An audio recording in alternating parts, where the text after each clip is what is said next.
Assalamualaikum warahmatullahi wabarakatuh. Saya Ardika Pramudia dari kelas 4E dengan NPM 5019195. Di sini saya ingin menjelaskan tentang pengembangan kurikulum 2013.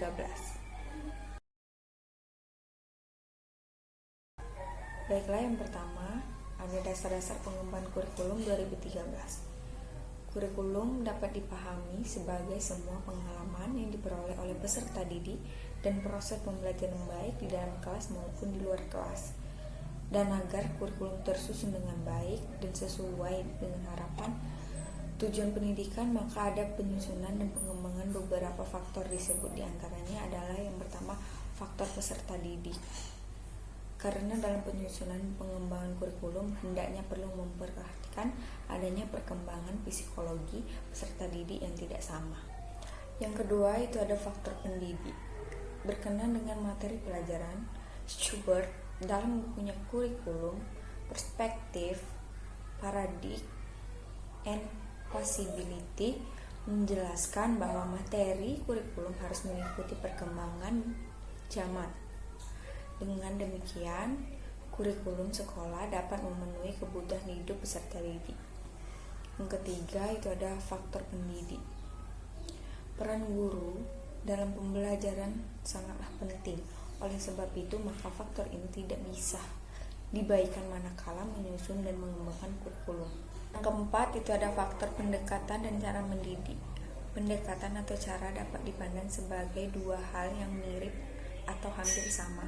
Oleh karena itu, kurikulum adalah sesuatu yang direncanakan sebagai pegangan bagi guru untuk mencapai tujuan pendidikan.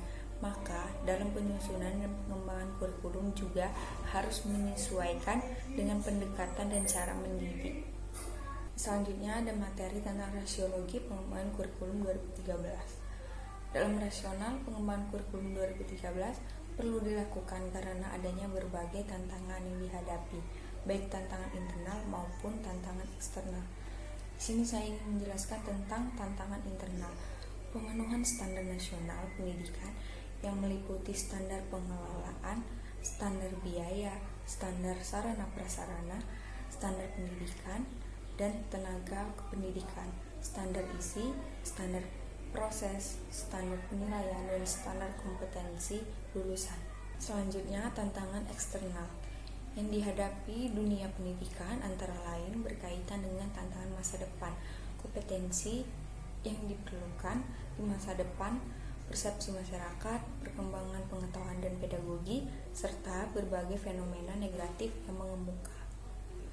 Yang ketiga itu penyempurnaan pola pikir. Pendidikan sesuai dengan kebutuhan masa depan hanya akan dapat terwujud apabila terjadi pergeseran atau perubahan pola pikir dalam proses pembelajaran.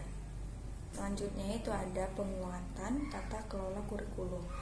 Penyusunan kurikulum 2013 dimulai dengan menetapkan standar kompetensi lulusan berdasarkan kesiapan peserta didik, tujuan pendidikan nasional, dan kebutuhan, dan guru lebih diberikan kesempatan mengembangkan proses pembelajaran tanpa harus dibebani dengan tugas-tugas penyusunan silabus yang memakan waktu yang lebih banyak dan memerlukan penguasaan teknis penyusunan yang sangat memberatkan guru.